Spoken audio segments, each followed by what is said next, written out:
Hey everyone, this is Kevin from thechesswebsite.com. Today we are in round 4 of the 2015 Norway chess tournament. We have a cool match today. 2 of the top 4 players in the world. Rematch of the 2014 World Chess Championships. White's going to be played by none other than Vishy Anand. Black's going to be played by Magnus Carlsen. Magnus Carlsen having a rough go in his home country. He started out with 2 losses. First round, lost because of time when he had a winning position. Next round, did not play very well, made a mistake, and it cost him. And then the last round had a tie. So he needs to really get back on his horse and start getting some wins. Even draws are going to be tough with such a strong field here. So we'll go ahead and get into it. Vishy Anand starts with pawn e4, pawn e5, knight f3, knight c6, and then bishop here to b5. Magnus Carlsen running into the Ruy Lopez quite often, and it's been kind of customary for him to play the Berlin defense. Knight to f6. Decides to start with something a little bit different. So excited for something new. Always fun to see that. So pawn to a6. We see bishop back here to a4. So some of the more common, don't see the exchange variation as much. Bishop taking here on c6. And then we see knight to f6 and then castle on the king side. Bishop here to e7. Bishop to e7, maybe not the most common play that you'll see. You may see bishop to c5. That's an option. You could see pawn here to d6 right away. You could even see knight to e4. But decides to go for bishop to e7, getting ready for a quick castle on the king side. Pawn to d3, pawn to d6, and then pawn to c3. So a little interesting. White did have the option of first bringing his knight here to c3. All of these are fine. They're all kind of created equal in some respect. It's all about the preparation that these players have. So they've probably studied many hours with other teammates, some of their training partners to go over some of these specific lines. So pawn to c3, this is going to kind of block off this knight, but looking to bring the knight here to d2 and then get it involved somewhere else on the board. Can always come to c4 if it needs to. Can always come over here to f1. It's a common thing we'll see after the rook over here to e1, and then try to count to start an attack on the king side. So castle on the king side for Magnus Carlsen, and then knight to d2 as we talked about. Rook over here to e8. So no pieces coming off the board, no pawn exchanges or anything. So both sides playing somewhat, non-aggressive, not really trying to do anything too crazy yet. We now see rook over here to e1, pawn to b5, forcing the bishop back. The bishop can come to b3 or c2. Both are going to be fine.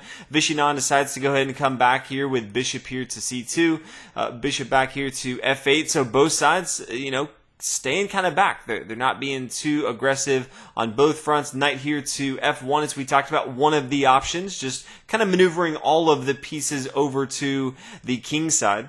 Pawn to g6, maneuvering the bishop a little around, so the bishop will eventually come here to g7, being fianchettoed here on the g7 square instead of this e7, which early on, it doesn't make too much of a difference. It's kind of a logjam here in the middle, so it doesn't matter that moving some of these minor pieces twice, your opponent doesn't have a ton of room to kind of move and take advantage of that. So it's completely fine to kind of maneuver this bishop back here to f8 where it was, and then come to g7. Now we see pawn to h3, bishop here to b7, knight to g3. So white looking to eventually attack on the king side, has both of the knights here. If ever wants to kind of jump in, maybe the knight to g5, could always come knight to h2, then knight to g4. Nice little outpost attacking this knight. If he had a bishop here on g5, have a pinned down piece to the queen, so the queen might want to move. Some of the options that Vishy Anand has later in the game. Knight to b8 is a pretty interesting move. This is the Brier variation. It became kind of famous in the 1960s when Spassky played it and played it very well. White always had a tough time really knowing what to do. It kind of looks weird. You bring your knight here to c6, and then a little bit later on you bring it back here to b8.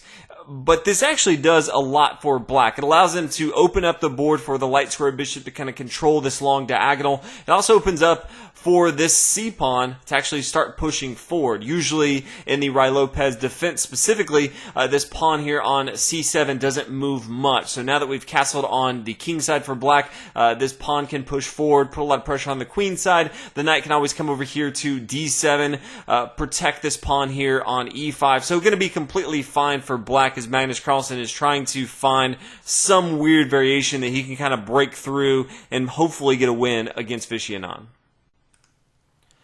Pawn to D4, looking to potentially break up the center of the board. We still have no pieces come off the board at all, no pawns going anywhere. Knight to D7, we did talk about this move, probably going to happen. Pawn over here to A4, kind of looking to attack on the queen side. This pawn here on B5 is somewhat threatening for black, so just kind of counterattacking here with A4. It's interesting because at any time, white could just kind of blow things up. Could play pawn taking here on D5. After the exchange, we could see some pieces come off the board. We could see white even take here on D8. And then all of a sudden, almost all the big pieces in the center of the board are gone. We have some opening here. Both sides trying to jockey to gain control of the D file. Both sides still have bishop pairs, so you may try to open up the board a little bit more. But more than likely, it's probably going to go down to a drawish endgame. But decides instead of that to play pawn here to A4 and then pawn here to C5. Magnus Carlsen counterattacking on the queen side as well. Pawn here to D5, kind of locking this light square bishop up, which I think is great plan. Anytime you can limit the squares your opponents can move, that's always going to be a good thing. So this gains some space for Vishy Anand. This light square bishop, this dark square bishop's not going anywhere.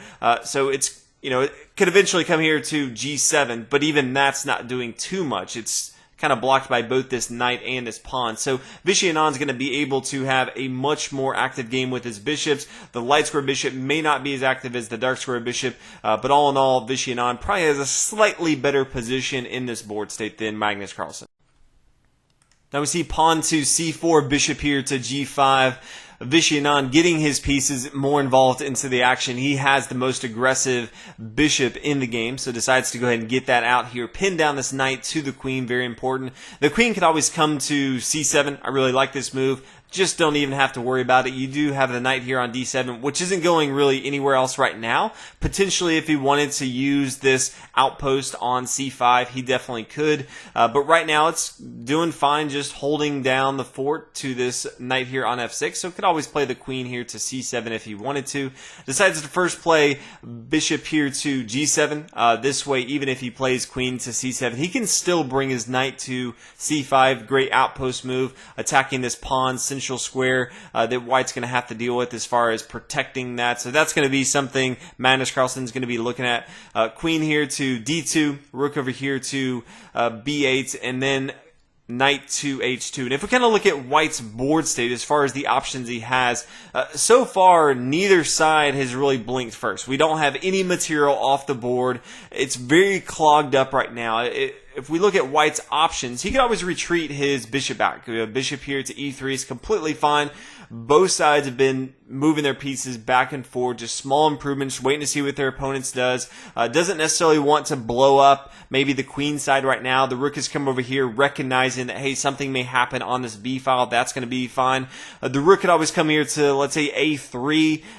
Maybe he wants to kind of double barrel, bring his other rook over here to A1. That's completely fine. Break open this queen file over here on the A rank, and then, start to push forward. That's good. We could also see the queen come to E3, another option right here. None of these are really putting too much pressure on black. Doesn't really tell Magnus Carlsen that Vishy wants to do anything crazy, but knight to H2 basically says it's go time, because there's no reason to do knight to H2 unless you are looking to play knight to G4. And G4 signifies, hey, we're getting ready to rumble on the king side. I'm going for an attack. So Magnus Carlsen has to look at this and say, okay, this knight's going to come here to G4. Then you're going to be putting a lot of pressure on my own knight on F6. And it's being pinned down to the queen on D8. And that is very problematic to deal with. Me personally, I would just take this opportunity and just play my queen to C7. keep it safe, Magnus Carlsen decides to go for a little different option, plays bishop here to c8. Then we see knight to g4, as we talked about. Vishy and Anand deciding to start to attack on the king side. Now knight to c5. We do see the outpost from Magnus Carlsen. And then knight up here to h6. Now, this is check, and so black has to deal with that. But if we come back and look, okay, so let's say instead of the bishop to b7 or to c8, we see queen to c7. Now, if the knight were to come up here, we could see an exchange off the board after the pawn takes. Then all of a sudden, the knight comes down here to c5. White has double pawns on the g file. All of a sudden, black has a nice little outpost here. There's no huge threat. This knight can't come here to f5, can't come here to h5 because of this pawn right here. The black king is completely protected, and it's very easy now for Magnus Carlsen to get his bishop involved. Bishop here to c8 can now attack this pawn here. It's somewhat awkward for Vishy and Anand to try to hold on to that unless he wants to open up the dark squares along this diagonal right here. So all in all, I like this position better. Magnus Carlsen decided to go for another option. So the bishop here to c8 is the line they take, but I always like to go over some additional lines that you may not see in the game, that some of the commentators that were going over the game and myself as I was kind of watching it were thinking about as well.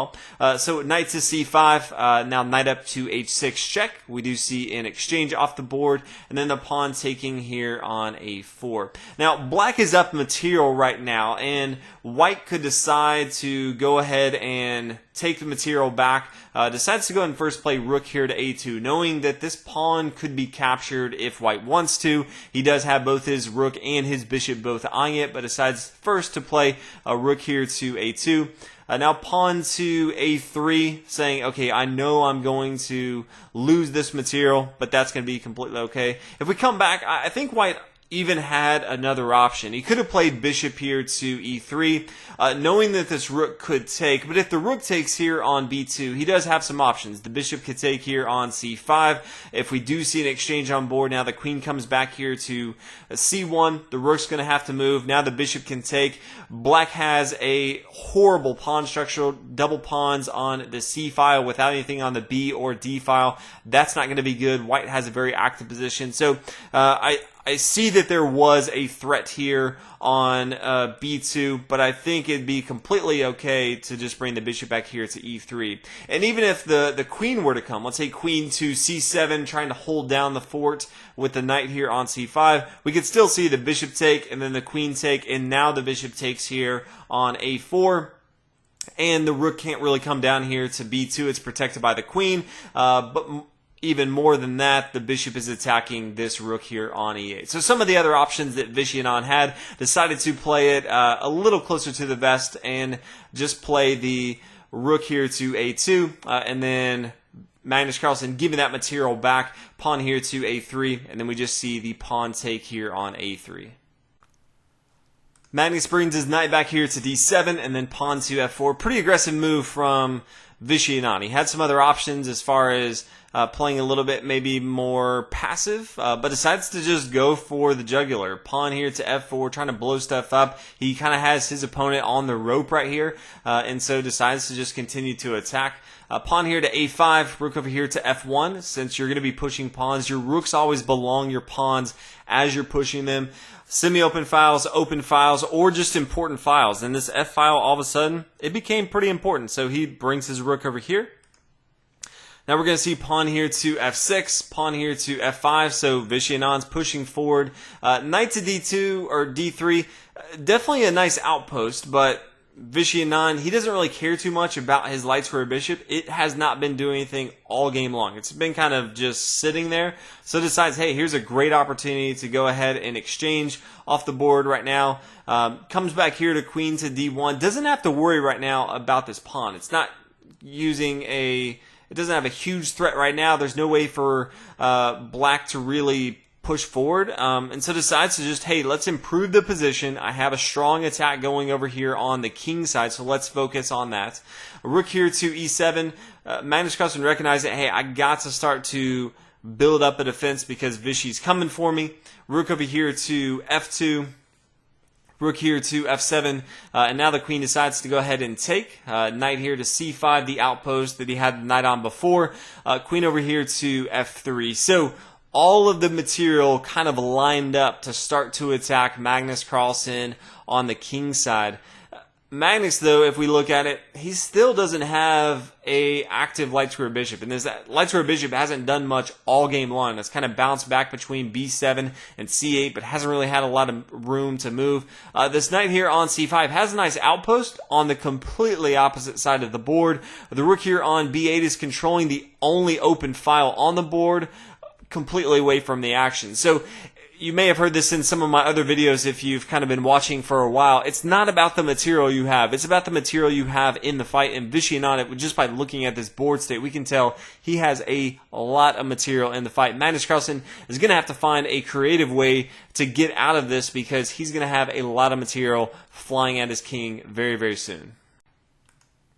Magnus now plays his bishop to a6, attacking this rook here on f1. Vishy, Anand could care less because he has way too many pieces attacking. He's just going to let this go if Magnus Carlsen wants to take it. Pawn to g5. And then pawn up here to h4, kind of breaking this open. I'm not even sure if Magnus Carlsen realized that, hey, pawn to h4 just kind of blows all this up. Pawn can't take, so decides to go ahead and take this rook here on f1. Again, Vishy, Anand does not care too much, but he decides to go ahead and take it with his rook. Now we see the queen to d7. We see the pawn take here on g5. We do see an exchange right here. Queen up here to h5, just improving the position. And then pawn to f6. Now, I really thought Vishy, Anand was just going to take with this queen right here. And then you could see the rook come over here to g8, and then queen back here to h4. I think this is completely fine. But the more I've looked at it, I really like Vishy, Anand's play. Pawn here to f6. Now after rook here to g8. Bishop here to g7 is a great outpost move. It essentially forces black to make an exchange right here and now have this open file for this rook here to control, and white really still has this very aggressive queen right here on h5, much better than it was in the previous example that I just showed. So this is very good.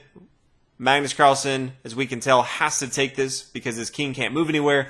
So after the take right here, we now see knight coming up here to f5, outpost, attacking the queen. The queen is forced to move. And then after the exchange right here, we see the knight come up here to e7.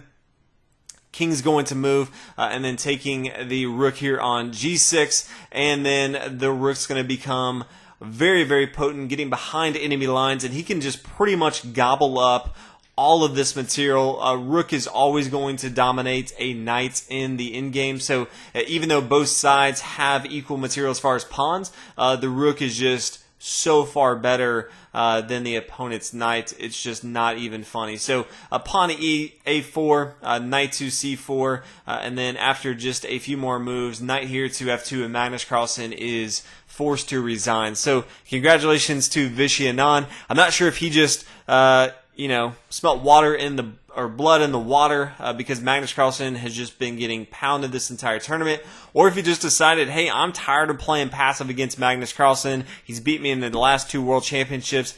I'm just going to come out, play my game, be super aggressive, which he's typically not against Magnus Carlsen, and then just see what happens. But that's what he did. He was super aggressive. It paid off. Magnus Carlsen was pretty much playing defense the entire time. Couldn't really get his pieces activated. They were just back here kind of dancing around. Never had an opportunity to have any sort of counterplay on any of the board. Vishy, Anand, too much pressure. So Magnus Carlsen is going to have to find some miracle if he wants to come back and even place decently in this tournament. Vishy, Anand now puts himself in contention to win this thing, definitely in the medal stand for sure. So fantastic match. Just in round 4, we've seen some fantastic play. Usually going to happen when you have the best players in the world in one tournament. So hopefully you guys enjoyed. I will see you guys in round 5. Thanks for watching.